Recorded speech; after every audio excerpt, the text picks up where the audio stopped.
Somewhere in Tanzania, about 300,000 years ago, a man woke up before sunrise. He did not lie there. He did not check anything. He did not think about whether he felt like it. He stood up and he moved. Not because he was disciplined, not because he had a system, because something inside him was already pulling. His body knew what the day required, and every chemical in his brain was lined up behind it. Now think about your morning, the alarm, the negotiation with yourself that happens before your eyes are fully open. 5 more minutes. I'll start tomorrow. I just don't have the energy today. You're not weak. You're not broken. But something is wrong, and it has been wrong for a very long time. The average person today reports feeling unmotivated for large parts of their day. Not sad, not tired, just flat. Like the engine is running, but nothing is in gear. Psychologists have a name for it now.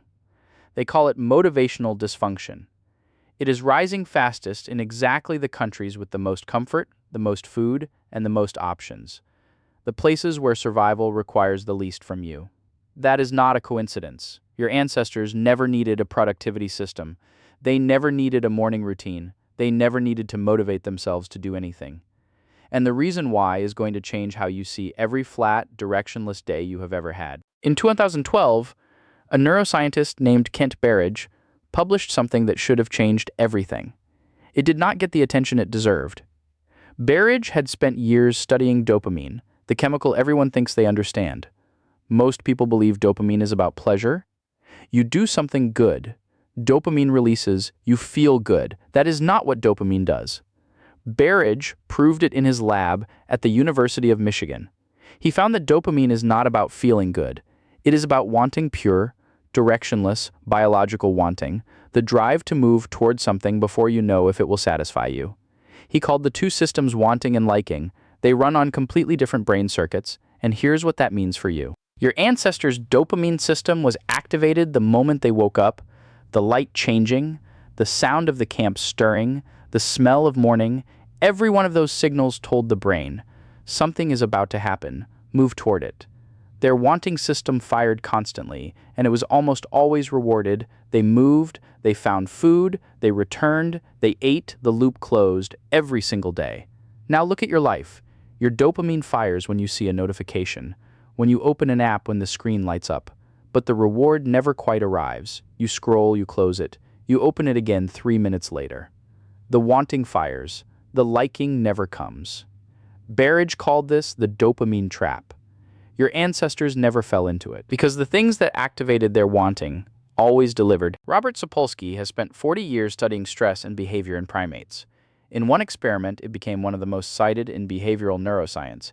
He measured dopamine release in monkeys, not when they received a reward before. The moment a signal told them a reward was coming, dopamine spiked. And then something unexpected happened. When the reward was guaranteed, dopamine was lower. When the reward was uncertain, dopamine was higher. The brain, it turns out, is not motivated by getting things. It is motivated by the chase, by the gap between where you are and where the reward might be. Sapolsky called this anticipatory dopamine, and your ancestors lived inside it every waking hour. Every hunt was uncertain. Every search for water was uncertain. Every interaction with another human unpredictable. Their brains were running on a constant low hum of biological drive, because nothing was ever guaranteed. They did not need to manufacture motivation. The uncertainty of survival created it automatically. Now look at your day. Your food is certain, your shelter is certain, your safety is certain.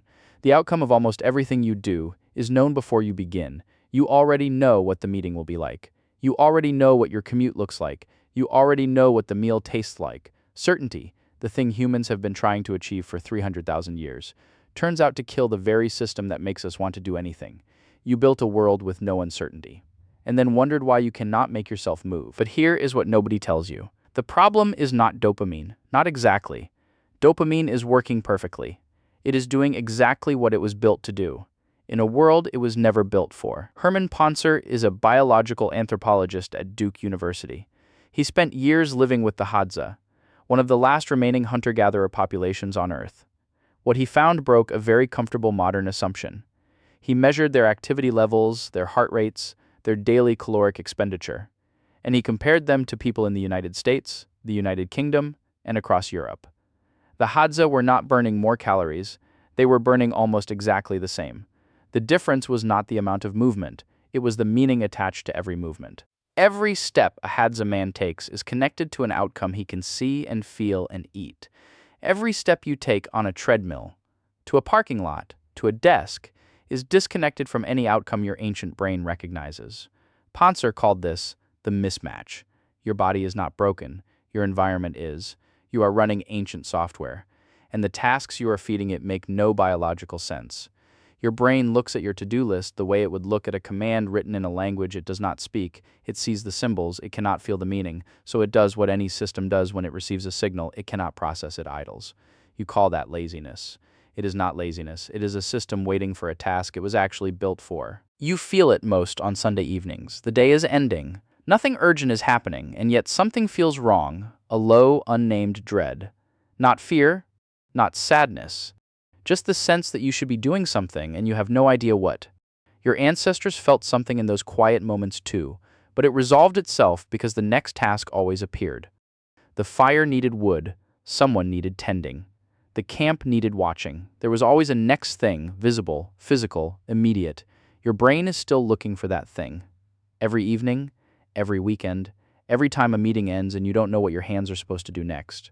The restlessness you feel is not anxiety. It is a system scanning the environment for a real task and finding nothing it recognizes. This is why exercise real, effortful physical movement, temporarily fixes it, not because exercise is healthy. Because for 45 minutes your ancient brain finally gets a task it understands. Move body, reach exhaustion.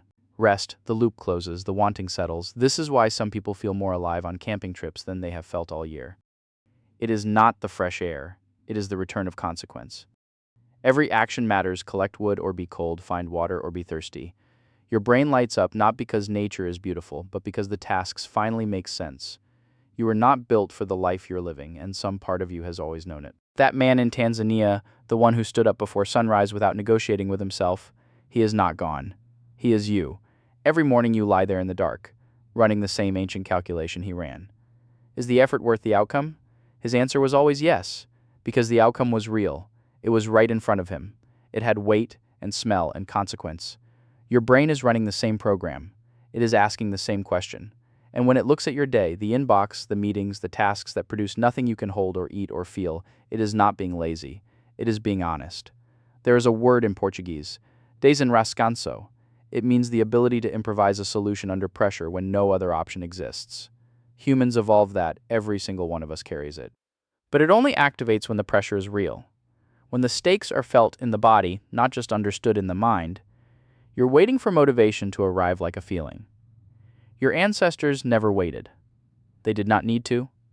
The world gave them no choice but to be exactly what they were built to be. You have every choice. And that is the problem. That man stood up before sunrise. He did not think about it, he just stood up. And somewhere inside you, that man is still there, still waiting for a reason good enough to move.